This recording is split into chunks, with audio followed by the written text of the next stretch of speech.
നിങ്ങൾ ആരെയും മത്സരിക്കുന്ന അവർ മത്സരിക്കുമ്പോൾ ആരും ഇപ്പോൾ 2 ടേം മത്സരിച്ചവർ മാറാൻ പാർട്ടി പറഞ്ഞാൽ മാറണ്ടേ. എനിക്കങ്ങനെ ഈ സ്ഥാനത്തോടല്ല വല്ലാത്ത ഭ്രമമൊന്നുമില്ല. ഒരു ഭ്രമം ഒരു നിർബന്ധമില്ല. പാർട്ടി എനിക്ക് ഏറ്റവും ഇഷ്ടം പാർട്ടി പ്രവർത്തനം 100% അടുത്ത് ചെയ്യും. കാരണം എന്ന് വെച്ചാൽ 3000 വോട്ട് ഇപ്പം ഈ കേരളത്തിൽ ഇത്രയും തിരിച്ചടി വന്നപ്പോൾ 3000 വോട്ട് ചെങ്ങന്നൂർ മണ്ഡലത്തിൽ ഭൂരിപക്ഷം.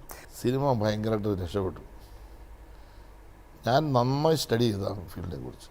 അതായത് ഹേമ കമ്മിറ്റി റിപ്പോർട്ട് വന്നതോടുകൂടി ആ മേഖല ഇടപെടാൻ തീരുമാനിച്ചു.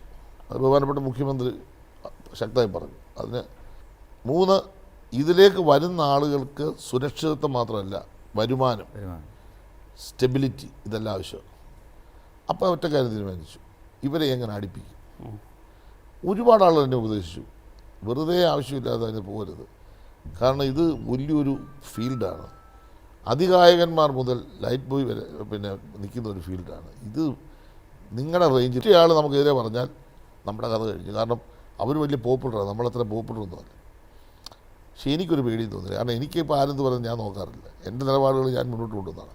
ഇപ്പോൾ ഇൻറ്റേർണൽ കമ്മിറ്റി ഒരു ഇത് വന്നല്ലോ, നമ്മൾ ഡിസ്കഷൻ വന്നു. ഞാൻ ചോദിച്ചു, നിങ്ങൾക്കത് വെക്കുന്നുണ്ടോ തടസ്സം? ഇല്ല സാറേ, ഒരു തടസ്സവും പരിശോധിക്കട്ടെ. അവിടെ എന്തെങ്കിലും പരാതി വന്നാൽ അവർ പരിശോധിക്കട്ടെ. വളരെ നൈസായിട്ട് ഈ കാര്യങ്ങൾ പറഞ്ഞവരെ മനസ്സിലാക്കി കൊടുത്തു കഴിഞ്ഞു. ഇല്ല, കൊടുത്തു കഴിഞ്ഞു. നമ്മുടെ നയം കൊടുത്തു കഴിഞ്ഞു. നടപടിക്രമങ്ങൾ പൂർത്തീകരിച്ച് വരണമെന്ന് പ്രഖ്യാപിക്കാം. അതെപ്പോൾ സംഭവിക്കും? എനിക്ക് തോന്നുകൊണ്ട് എടുക്കാൻ സാധിക്കും. ഗവൺമെൻറ് ഈ പ്രഖ്യാപിക്കുന്ന മുമ്പ് തന്നെ നടത്താൻ ശ്രമം നമ്മൾ നടത്തും. 1 മാസത്തിനകം നമ്മൾ നടത്താൻ പറ്റുന്ന നമ്മൾ ശ്രമിക്കുന്നുണ്ട്.